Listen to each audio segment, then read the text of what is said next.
Alors maintenant, je vais corriger les deux exercices sur l'énergie potentielle de pesanteur ou encore ce qu'on appelle l'énergie de position. Et le premier exercice s'intitule « Une énergie parfois imperceptible ». Et donc on te dit que pour livrer un piano à l'étage d'un immeuble, on fait souvent appel à une grue. Oui, parce que c'est pas évident de monter le piano dans les escaliers. On te demande si de l'énergie est-elle dépensée par la grue. Oui, j'espère que tu réponds oui. T'as qu'à simplement penser si toi tu le faisais. Je pense que tu dépenserais de l'énergie. Donc en effet, oui, la grue, elle va produire une action, donc elle va dépenser de l'énergie. Quel type d'énergie est acquise par le piano ? Bon, alors le piano, il est en bas au rez-de-chaussée et on veut le monter à l'étage. Donc il va gagner en altitude, il va gagner en hauteur. Donc l'énergie qui va être acquise par le piano, ça va être de l'énergie potentielle de pesanteur, ou alors qu'on appelle énergie de position, parce que le piano a une masse et son altitude augmente. Donc plus il va être haut, plus il va avoir d'énergie de position.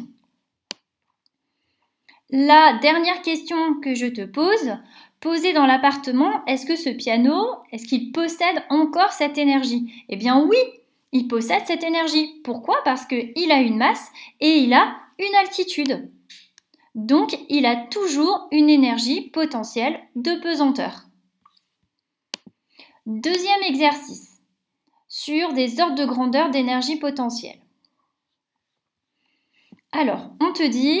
1 joule, c'est l'énergie potentielle acquise par une masse de 100 grammes qu'on place à 1 mètre d'altitude. Et on te demande d'associer à chaque situation une valeur d'énergie potentielle parmi les suivantes. Donc tu as une personne en haut de la tour Eiffel, tu as une noix sur un cocotier, tu as un bateau de croisière et tu as un avion de ligne en vol et puis tu as différentes valeurs d'énergie. Alors, je te rappelle que l'énergie potentielle, plus la masse est importante et plus l'altitude par rapport au sol est importante, plus l'objet a une énergie potentielle élevée. Donc là, en regardant les 4 exemples, on peut aisément penser que l'avion de ligne en vol, c'est celui qui a l'altitude par rapport au sol la plus importante et qui a une masse quand même relativement élevée. Donc c'est celui qui va avoir l'énergie potentielle de pesanteur la plus importante. Donc, youpla, 5400 mégajoules. Maintenant, je vais m'intéresser au bateau de croisière. Le bateau de croisière, il est sur la mer. Donc il n'a pas d'altitude par rapport au sol. Donc s'il n'a pas d'altitude par rapport au sol, dans ces cas-là, il n'a pas d'énergie.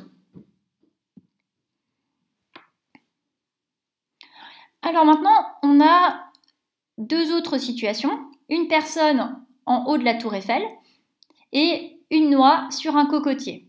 Donc on se doute que la personne, elle est plus massive que la noix.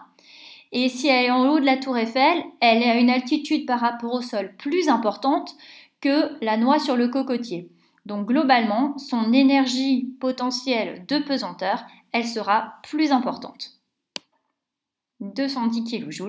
Et la noix sur le cocotier, 300 joules.